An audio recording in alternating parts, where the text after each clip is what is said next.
तो चुनाव कराना है, कोर्ट के आदेश की पालना करनी है, तो चुनाव होंगे। और आयोग जाने, निर्वाचन आयोग जाने, दोनों आयोग ही है, ओबीसी आयोग और निर्वाचन आयोग, ये उनका विषय है। हम चुनाव लड़ने के लिए तैयार हैं, चुनाव होंगे, हम चुनाव जीतेंगे। कांग्रेस तो मुंगेरी लाल के सपने देख रही है। अरे खुद डोटासरा जी के वार्ड में हमने पंचायत समिति का चुनाव जीता है, डोटासरा जी को धूल चटाई है। वो किस मुंह से ताल ठोकते हैं? अभी जितने चुनाव हुए उनमें से हमने 90% चुनाव, 85-90% चुनाव हमने जीते, चाहे विधानसभा का रहा हो या स्थानीय निकाय के या पंचायत समिति के रहे हो, जिला परिषद के भी हमने जीते हैं। इवन हमने और बांसवाड़ा डूंगरपुर में भी जिला परिषद का चुनाव हमने जीता है। चुनाव जीत रहे हैं, जीतेंगे। देखिए कांग्रेस के तो लोग, उनको शर्म भी नहीं आती है। जब गोविंद सिंह डोटासरा का स्टेटमेंट आपने पढ़ा होगा, देखा होगा टीवी पर, एक तरफ वो कहते हैं मैं परीक्षा कराता हूँ क्या? अरे वो जब शिक्षा मंत्री थे तो 17 बार पेपर लीक हुए, 2 बार यूनिवर्सिटी के पेपर लीक हुए, कुल मिलाकर के 19 बार पेपर लीक हुए। और जब मीडिया ने पूछा तो कहा था कि मैं परीक्षा कराता हूँ क्या? परीक्षा तो माध्यमिक शिक्षा बोर्ड कराता है। तो इस बार कौन सा धर्मेंद्र प्रधान ने परीक्षा कराई? परीक्षा तो एनटीए ने कराई। फिर किस मुंह से वो धर्मेंद्र प्रधान से इस्तीफा मांग सकते थे? अशोक गहलोत खुद मुख्यमंत्री थे, तब त्यागपत्र क्यों नहीं दिया अपने मंत्री से? खुद क्यों नहीं त्यागपत्र दिया? कैसी बातें करते हैं वो? डुअल नेचर, दोहरा चरित्र, ये देश की जनता सब समझ रही है जी, कतई स्वीकार नहीं करेगी। वो लोग, विपक्षी लोगों को तो, अब राहुल गांधी की बात करो, ये 56 वर्ष का, वो अभी बचपन बुद्धि है उसकी। प्रधानमंत्री कार्यालय के बाहर, निवास के बाहर धरना दे देना। अरे जवाहरलाल नेहरू देश के प्रधानमंत्री रहे, इंदिरा गांधी रही, राजीव गांधी रहे, मनमोहन सिंह रहे, कहीं कभी भी तो नहीं हुआ। पहली बार हुआ है कि प्रधानमंत्री निवास के बाहर धरना दे दे। ये बचकाना हरकत, ये निंदनीय है।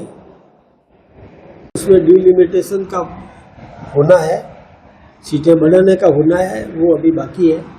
बाकी महिला आरक्षण का तो पास हो चुका है। उन्होंने जब ये देखा कि मेरे त्याग पत्र को लेकर इधर एक तरफ कुछ लोग आंदोलन कर रहे हैं, तो हमारे नेता को दुविधा में नहीं डालना, इसलिए स्वयं में त्याग पत्र सौंप दिया। ये केवल भारतीय जनता पार्टी के नेताओं में ही संभव है कि अपने नेता को, जो सर्वोच्च नेता है, उसको दुविधा में नहीं डालना, उसको पूरी छूट मिले, वो अपना जैसा विवेक से जो निर्णय करे वो करे। उन्होंने अपना त्याग पत्र दे दिया। धर्मेंद्र प्रधान ने बहुत अच्छे काम किए थे, शिक्षा में सुधार करने का काम भी किया, हमारे यहाँ गौरवपूर्ण इतिहास को पढ़ाने का काम किया, महापुरुषों के सम्मान का पाठ पढ़ाना शुरू किया, चाहे गुरु गोविंद सिंह हो, वीर सावरकर हो, महाराणा प्रताप के बारे में भी, अकबर महान को हटा करके महाराणा प्रताप महान, ये इस प्रकार का पाठ पढ़ाने का काम किया। यानी हमारे एक सांस्कृतिक राष्ट्रवाद किस प्रकार से इस देश का नागरिक उस दिशा में आगे बढ़े, ऐसा प्रयास किया। शिक्षा पद्धति में सुधार करने का काम किया। लेकिन ये टुकड़े टुकड़े गैंग को ये पसंद नहीं था। उन लोगों ने छात्रों के आंदोलन की आड़ में उस आंदोलन पर कब्जा कर लिया। उसमें भाड़े के टट्टू ला करके, पत्थर फेंक को ला करके और पत्थर फेंकवाए, पुलिस पर पत्थर फेंकवाए। उनके नारे बहुत घटिया स्तर के देश विरोधी नारे लगाने शुरू कर दिए। भारत तेरे टुकड़े होंगे, इस प्रकार के नारे लगाना, या अफजल हम शर्मिंदा है, तेरे कातिल जिंदा है। क्या लेना देना? कैसे कोई नारा हिंदुस्तान में इस प्रकार का लगा सकता है?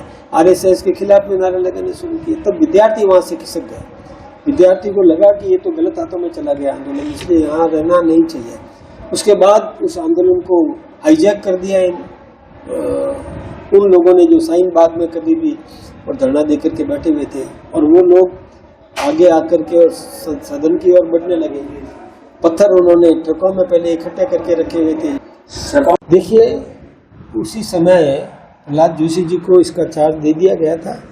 और धर्मेंद्र प्रधान जी एक अच्छा व्यक्ति है, आदर्श नेता है, निश्चित रूप से उनको भी उनके सम्मानजनक काम मिलेगा और वो काम करेंगे। विधेयक पारित होने की संभावना है। कई विधेयक हैं जो बीएससी में तय होते हैं, हमारे विधेयक आएंगे। अभी जैसे वंदे मातरम, ये विधेयक हमारा रखा हुआ है, जो इसका अपमान करेगा उसको 3 वर्ष की सजा। वंदे मातरम गीत गाते समय कोई व्यवधान पैदा करेगा तो उसको 3 वर्ष की सजा, ये प्रावधान इसमें है, वो पास होने वाला है। और भी कई विधेयक है जो पास होंगे